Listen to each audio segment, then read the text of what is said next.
Vamos lá. Em algumas igrejas evangélicas existem pregadores, apóstolos, profetas que afirmam que as pessoas herdam a maldição dos pais dos antepassados. Pais rabugentos produzem filhos rabugentos. Pais mulherengos produzem filhos mulherengos. Mulheres adúlteras produzem filhas adúlteras e assim por diante. Será que é por isso que a vida de alguns não dá certo, não? Acho que Tem alguma coisa a ver isso aí? Não tem nada a ver. Você imagina uma pessoa como eu, né? Que sou um brasileiro típico, né? Aham. Então, no meu antepassado, eu tinha uns indígenas aí na raiz aí, né? Negros, né? Sim. E talvez alguns portugueses no meio.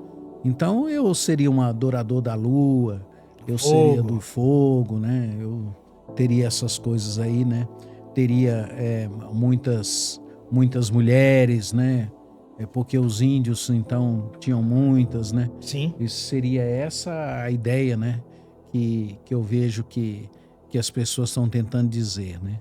Então, esse conceito de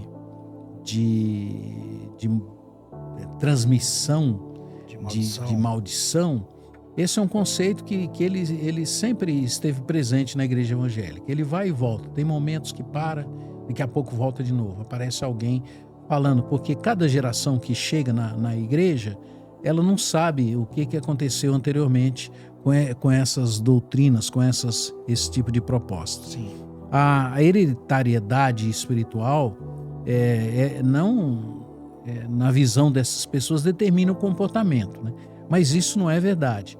Começa que, pelo texto de Êxodo, e eu vou ler aqui, Sim. diz assim, olha: não te prostrarás diante deles, nem lhe prestarás culto, porque eu, Senhor teu Deus, sou Deus zeloso, que castiga os filhos pelos pecados dos seus pais, até a 3ª geração e 4ª geração daqueles que me desprezam.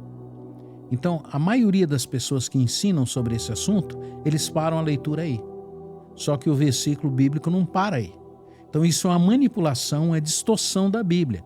O texto diz assim: mas trato com bondade até 1000 gerações aos que me amam e guardam os meus mandamentos. Então, esse é o primeiro ponto, né?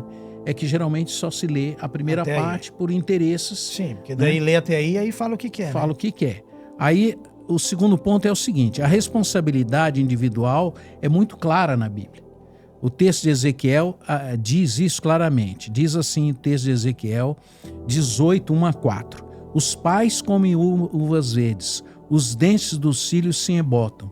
Juro pela minha vida, palavra do soberano Senhor, que vocês não citarão mais esse provérbio em Israel, pois todos me pertencem, tanto o pai como o filho me pertencem. Aquele que pecar, morrerá. É individual. Então não tem isso. Se o meu pai pecou, ele responde diante de Deus.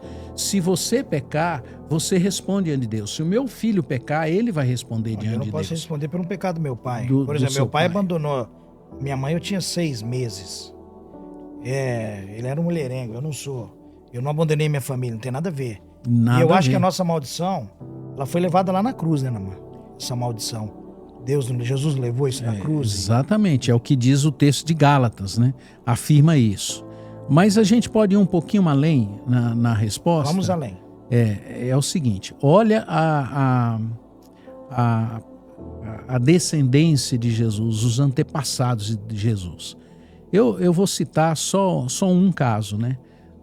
É o caso de Manassés, né? Manassés foi o pior rei de Israel em toda a história.